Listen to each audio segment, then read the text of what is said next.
Midday in Cameroon's economic capital city, Douala. Ladies and gentlemen, thanks for joining Équinoxe on our bilingual news in French and English. Go first in the French language with La Flessigne. Bon après-midi. Bon après-midi, Formi Armstrong Sanda. Madame, Monsieur, bon après-midi. Bienvenue au 12h bilingue sur Équinoxe Télévision. Elle brise le silence après plus de 7 ans d'agression sexuelle commise par son géniteur. Une adolescente de 14 ans vient d'exposer le témoignage troublant d'une enfance traumatisante. Les faits se sont déroulés à la vallée Bessengue dans l'arrondissement de Douala 1er. Les détails avec Claudia Essia et Théophile Tchonke.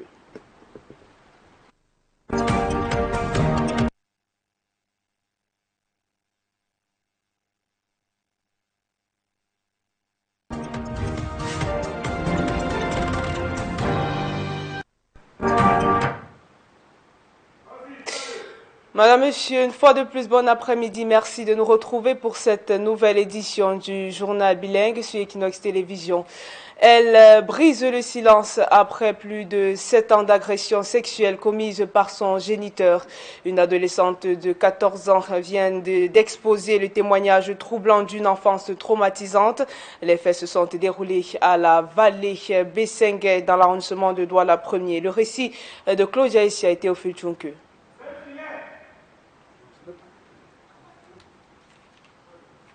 Et perdu dans ses pensées, c'est dans cet état que nous avons retrouvé Abiba Diao, âgée de 14 ans. La jeune fille vit aujourd'hui avec le traumatisme des sévices infligés par son propre père, âgé de 59 ans, chez qui elle résidait depuis 2018. Premier jour, il ne s'était rien passé jusqu'à le 4e jour. C'est au 5e jour qu'il a commencé à monter sur moi. Après, il m'a demandé de ne dire à personne, que si je dis à une personne, il va me tuer. Sa mère, Maïmouna, avait pris l'initiative de la confier à son père, loin de se douter du calvaire qui attendait son unique enfant. Il ne voulait pas que je voie cet enfant. C'est après un certain temps-là qu'il a voulu que je voie maintenant l'enfant. Et c'est là où les enfants ont profité qu'ils viennent donc alors me rendre visite dimanche. Ce n'est qu'après avoir passé quelques moments auprès de sa mère qu'Abiba a trouvé le courage de révéler les abus qu'elle subissait. C'est là qu'il dit que j'ai envie de te parler. Je dis que non, il faut dire devant tes soeurs, tu te excuses. Elle me dit non, je ne peux pas te dire ça devant mes soeurs. Je dis ok, allons à côté. C'est là où l'enfant me dit, ma, je dis oui. C'est que papa fait, c'est que les tantines et les tontons font souvent dans la chambre. Là. Papa me fait ça. Je dis que quoi? Je me suis écoulée. Suite à ces révélations, la mère, appuyée par certains membres de sa famille, a déposé une plainte au commissariat de sécurité publique du 9e arrondissement de Douala. Une démarche qui a conduit à l'arrestation du présumé violeur. Ces 7 ans de calvaire ont laissé de lourdes séquelles sur Abiba qui garde encore en mémoire les violences subies. Nous, on dormait au salon et lui dormait dans la chambre. Et la nuit, il venait toujours me prendre au salon pour m'amener dans la chambre avec lui. Il éteignait toutes les lumières et ma petite soeur dormait au salon.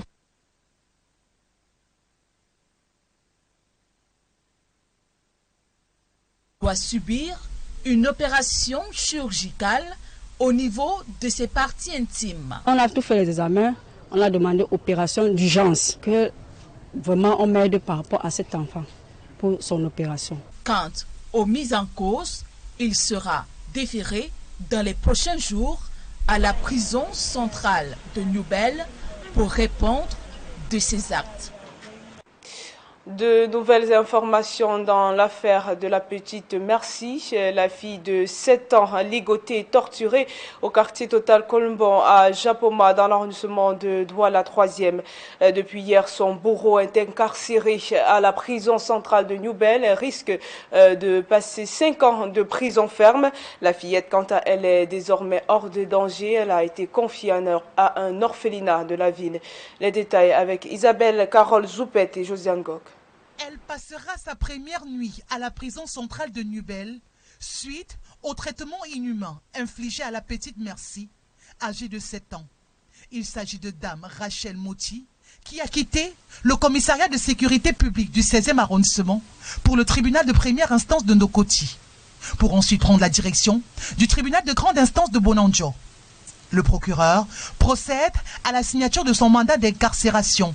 C'est après environ 6 mois qu'elle passera sa première audience. Son sort est désormais lisible. Ce sera au minimum 5 ans d'emprisonnement ferme pour cette tutrice, auteure de cette maltraitance infantile grave, dont la vidéo a enflammé l'opinion publique. Quant à la petite Merci, qui a failli passer de visa trépas, ses jours sont désormais hors de danger, nous rassure le corps médical de l'hôpital de district de Japoma. La fillette a passé une batterie d'examens dont les résultats n'ont pas été alarmants. Après ce minutieux suivi médical, la petite Merci est désormais dans un orphelinat dont l'adresse ne nous a pas été communiquée. Dans la suite du journal, dans un autre registre, un rapport accablant de Reporters sans frontières dénonce un climat hostile aux médias critiques en cette période électorale dans le pays. Malgré la prolifération des titres, les suspensions abusives, les intrusions dans les rédactions et les entraves à l'exercice du journalisme se multiplient. Reporters sans frontières appelle les autorités à garantir un véritable espace de liberté pour la presse. C'est un reportage signé Kevin Tiogo, Eric Watat. Le Cameroun est un pays dangereux pour les journalistes et la situation ne semble guère s'améliorer. Au contraire, l'étau se resserre et plus encore en cette année électorale. Reporters sans frontières, dans un rapport qui vient d'être rendu public ce 4 septembre, dénonce une situation étouffante pour les médias critiques envers le régime en place au Cameroun durant cette période préélectorale. Suspension des organes de presse à l'instar du journal satirique Le Popoli pour une période de 6 mois sous les motifs de manquement professionnel et viol d'opinion. Le journal avait en effet fait une caricature du ministre de l'administration territoriale remettant une enveloppe au pape il y a quelques mois. La suspension des journalistes, irruption des autorités administratives et policières dans un média en plein direct, Jtb Télévision pour ne pas les citer, pour interrompre une émission, sont autant d'actes liberticides envers la presse également décriés. Reporters sans frontières fustigent les atteintes à la liberté de la presse qui se multiplient de manière inquiétante au Cameroun, pays déjà classé il y a quelques mois 131e sur 180 au monde en matière de la liberté de la presse. Autre cas de figure, le 26 juillet dernier, des médias dans la ville de Douala invités à couvrir un point de presse donné par le président du Manidem après le rejet par Elecam de la candidature de Maurice Kamto se sont vus chassés tels des malpropres du siège du parti. Reporters sans frontières appellent les autorités à mettre un terme à ces atteintes à la liberté de la presse et à s'engager à ne plus entraver le libre exercice du journalisme au Cameroun avant, pendant et après le scrutin présidentiel du 12 octobre prochain. Du sport à présent, football, les Lions indomptables du Cameroun sont désormais au Cap-Vert. Il ne reste que 3 jours avant le match crucial contre les Quinoxes. Les hommes de Mac Brice devront suivre un programme d'entraînement rigoureux avant la rencontre prévue à Praia. Leur départ de l'hôtel Hilton s'est tenu dans une ambiance sereine. Les détails avec Marcelin Ganso.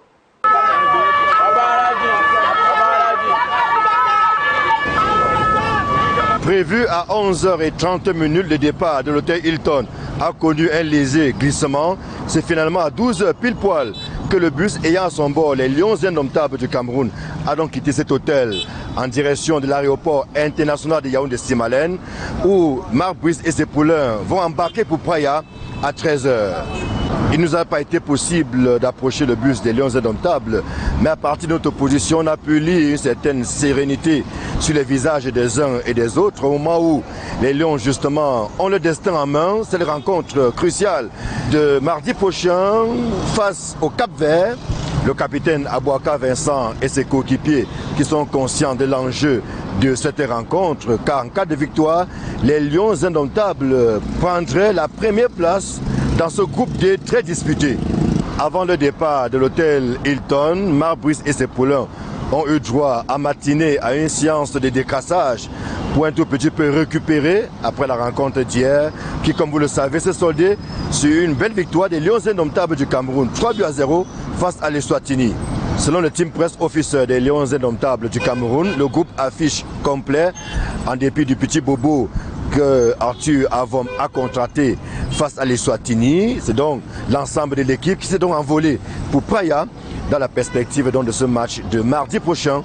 Cameroun-Cap-Vert, ce sera 15h, heure de Praia, 17h, heure de Yaoundé. Ici le Hilton Hotel de Yaoundé, Élisée Borba, Marcelin Gansob, Équinoxe Télévision. Et un public reportage avant d'achever chez la première partie de ce journal.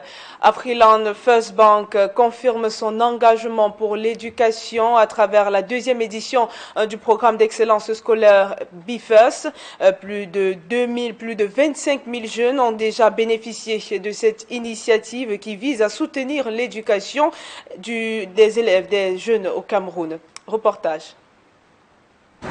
De l'excellence bancaire à l'excellence scolaire, Afriland First Bank est décidément abonné à l'excellence. Après la première édition de son programme BFIRST Academy Scholarship, Afriland First Bank vient de remettre le couvert avec l'édition 2025. Nous croyons fermement que chaque enfant mérite de s'épanouir et que l'éducation, lorsqu'elle est soutenue et encouragée, devient un formidable moteur de transformation sociale et économique. Les élèves et étudiants primés par Afriland First Bank sont triés sur le volet à travers une sélection.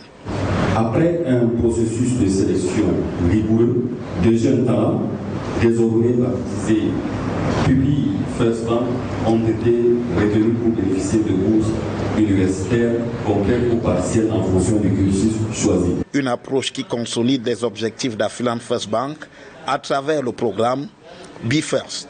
Encadrer nos jeunes talents afin de les préparer aux défis académiques et professionnels de demain.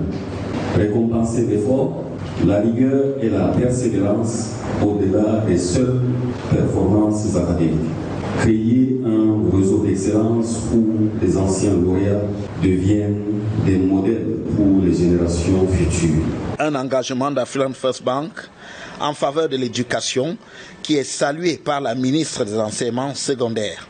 This bank has a special link to us. Our dealings with Afriland First Bank are very emotional. Emotional because it is the first and only bank that MINESEC has dealt with until today.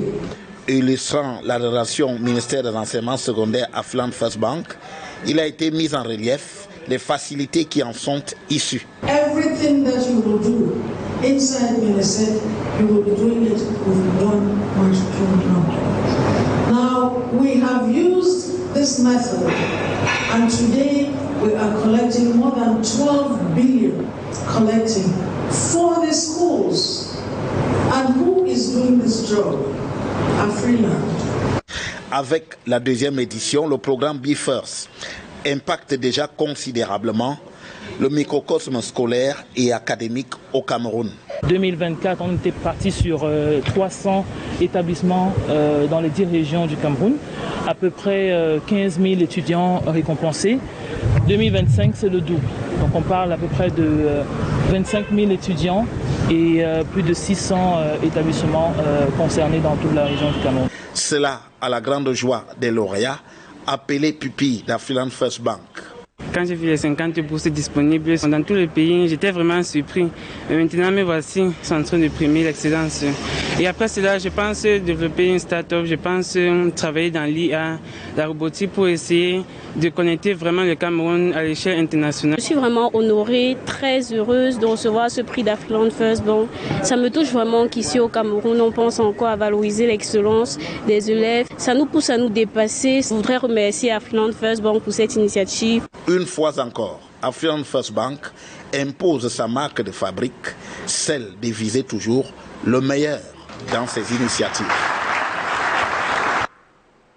Fin de la première partie du journal, la deuxième en anglais avec vous, Fomi Armstrong-Sanda. Thanks, lovely senior. Ladies and gentlemen, we're happy you are going to be staying with us throughout the second segment of news in the English language. We're starting on human interest to say that a 59-year-old man is under detention in Douala for allegedly sexually assaulting his biological daughter of 14 years old. The victim says it all started when she was just 6 years old. Anabila met with the victim at the Besenge neighborhood of the Douala 1 municipality and has more in the following report. Me, I'm starting. I was crying every day. 14-year-old Abiba Jao explains to us in total confusion how she has been sexually abused by her own father since she was 6. Every night she came to take me and bring me to him. Every day, I do not want that every time you come in the night and do this to me. The little girl lived with her biological father in their father's family house at the New Dedo neighborhood of Douala. My small sister said that I don't want to go to the house. My mother said that why do you not want to go? She started crying and crying. After my mother said that why your sister do not want to go house? I tell her, Mommy, I want to tell you something. She said that, tell me yeah. She sleeps in the parlor with her 10-year-old younger sister while her father occupies the room.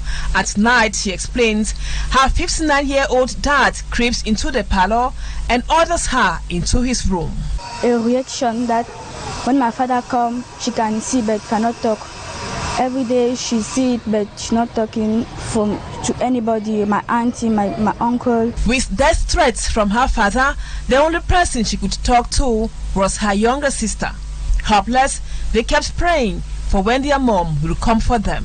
Every day I pray God that my mother come and take me and bring me to their house. Every day I pray. Also my sister, tell her every day we should pray. The mother is surprised on how a child can be sexually traumatized by her own father. Son père même qui a eu son premier enfant à 51 ans, qui vient voir son enfant et qu'il fait cette chose-là à son enfant. Franchement. She filed a complaint and got a 59-year-old arrested before he could finally confess to the abomination. C'est quand on arrive dans au poste, l'enquêteur me dit de montrer, on a monté tous les examens, c'est là où on dit que non, c'est toi, c'est derrière qu'il a reconnu que oui, c'est lui qui a fait ça. I want that every day somebody can come and beat him. Medical examinations were conducted and Abiba needs an urgent operation which will cost 3 million francs CFA. L'enfant là où elle n'avait pas fait l'essai, il faut que je paye que les fruits. Vraiment, on m'aide par rapport à cet enfant pour son opération. Son opération part à 3 millions. This happens to be one of those melancholic stories where kids are sexually abused by their own fathers and the crimes sometimes go by unpunished. Chaque temps quand on mettait toujours Équinoxe, je vois souvent certaines personnes qui se dénonçaient. C'est là où j'ai eu le courage de diaminer. Children, especially the girl child, are urged to always take the courage to speak up when anybody tries to tamper with their bodies. And 7-year-old Mercy, tortured by her aunt in the Kolbon Japoma neighborhood of the Douala Free municipality, is said to be out of danger. She was strictly followed up by doctors of the Japoma District Hospital and has been moved to a safer location according to family sources. The mother is also being transferred from the Ndokoti Court of First Instance to the Bonanjo High Court. Details on this update with Mala Glory, who went back to the site for details. At the Japoma District Hospital this Friday, 5th August 2025, 5 days after little Mercy was found in an inhumane condition. Meeting with the medical personnel at the hospital, we were told Mercy regained her health and left the premises. Talking with the director of the hospital through a phone call, he recounts the situation in which Mercy arrived at the hospital. There were signs of physical torture on her and she looked very weak as she didn't eat for days.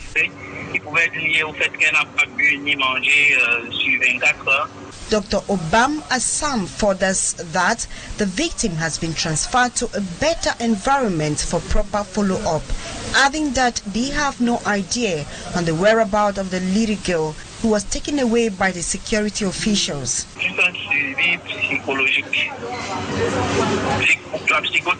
A psychotherapist is essential for her follow-up to ensure that she has recovered a stable mental health, and we have equally arranged a team that will be checking her up from time to time once we have the chance.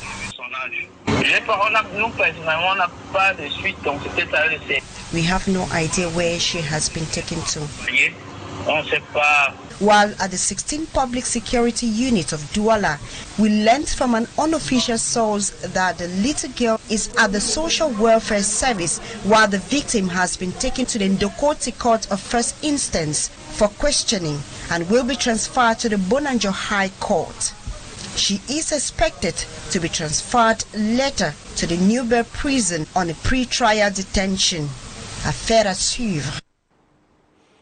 And on to politics. Without the transition, political candidates, aspirants of the October 12, 2025 presidential election, candidates of the Cameroonian Party, that is the National Union for Democracy and Progress political party in Cameroon, has promised that he will implement a platform that will facilitate status that is unique to the people of the Southwest and Northwest regions, promising to the people in Limbe in the Fako division of the Southwest region. Bello Buba Magari indicated that he is cognizant of the legal, educational and socio-cultural particularity of the English-speaking regions in Cameroon. His rally meant to meet people from all walks of life and from the 6 divisions from across the Southwest region. Details with Rex Afon. Inhabitants of the Southwest region have been witnesses to a harsh irony where a journey meant to inspire hope is instead derailed by the frustration it seeks to address. Presidential candidate Bello Buba Maigari's visit to Limbe was less a triumphant process but more of a test of endurance.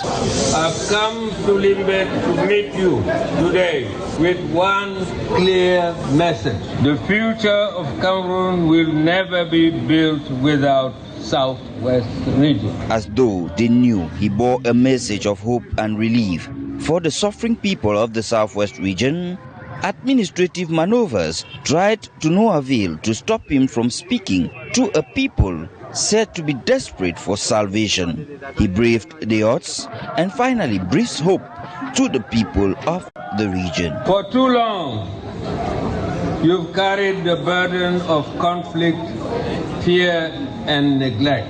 If elected President of the Republic on the 12th of October, I will organize in the first 6 months of my term a truly inclusive national dialogue. Our children must return to school. Our farmers must go back to their farm. Our traders must move freely once again. The Southwest region will be granted a truly special status, a status that respects your legal and educational traditions.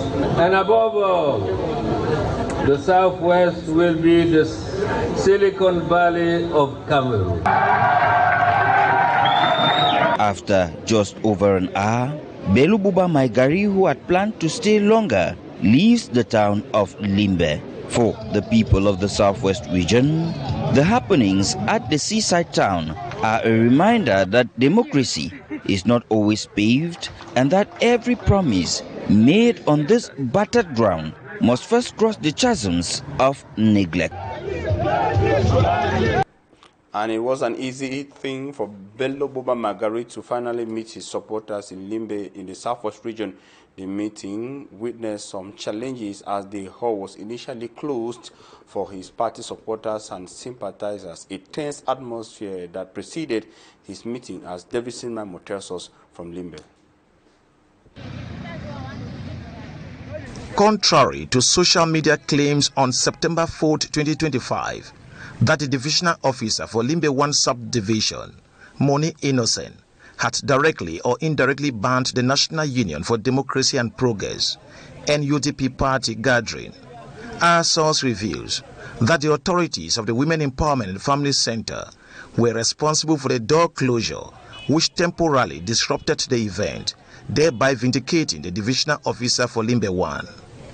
The center's authorities claim the organizers had lied about the true purpose of their gathering, stating it was a routine NUDP Limbe meeting rather than a gathering to welcome the party's national chairman, Bello Buba Magari, a candidate for the 2025 presidential election.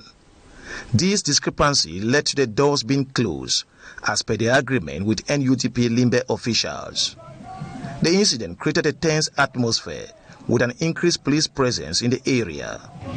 However, after an explanation from the divisional officer of Limbe 1 in an emergency security meeting convened by FACO Senior Divisional Officer Viang Mekala, the doors were ordered to be opened.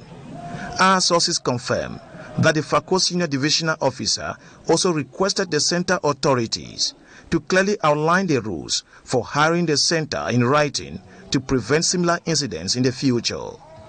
Despite a brief disruption, the event proceeded without a hitch, with Bello Buba Magari well secured by security personnel throughout his stay in Limbe.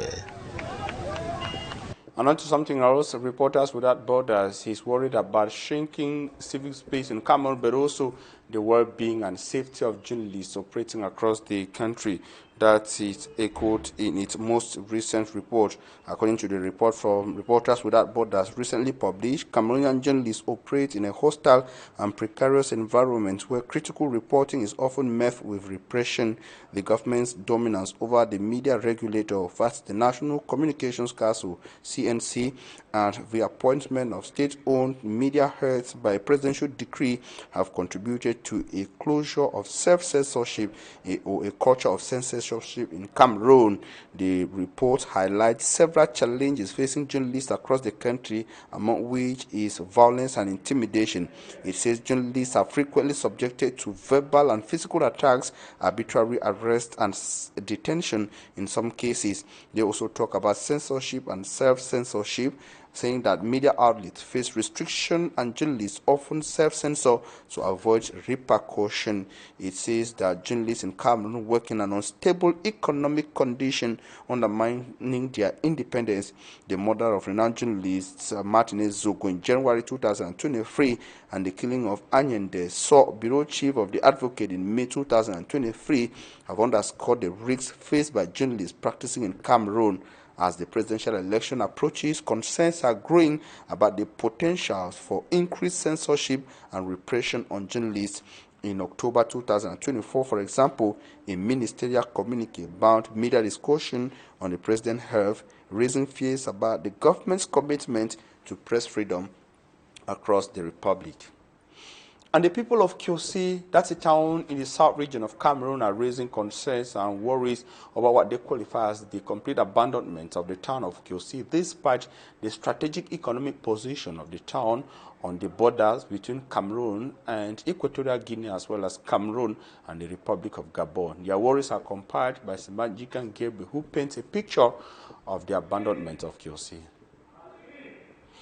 And we shall become members of our report in subsequent editions of News on Équinoxe Television. We thank you immensely for your keen attention. Don't go away. Up next, we shall be having the Pidgin debate with Ambassador and his guests. The next edition of News in French and English will be at 8 p.m. La Flessigne and I, we shall be back here. La Flé, on se voit à 20h. Rendez-vous à 20h, Formiam Sanda. Madame, Messieurs, c'est la fin du journal. Merci pour votre attention. Merci également et surtout à l'équipe en régie. Restez sur Équinoxe Télévision, les programmes se poursuivent.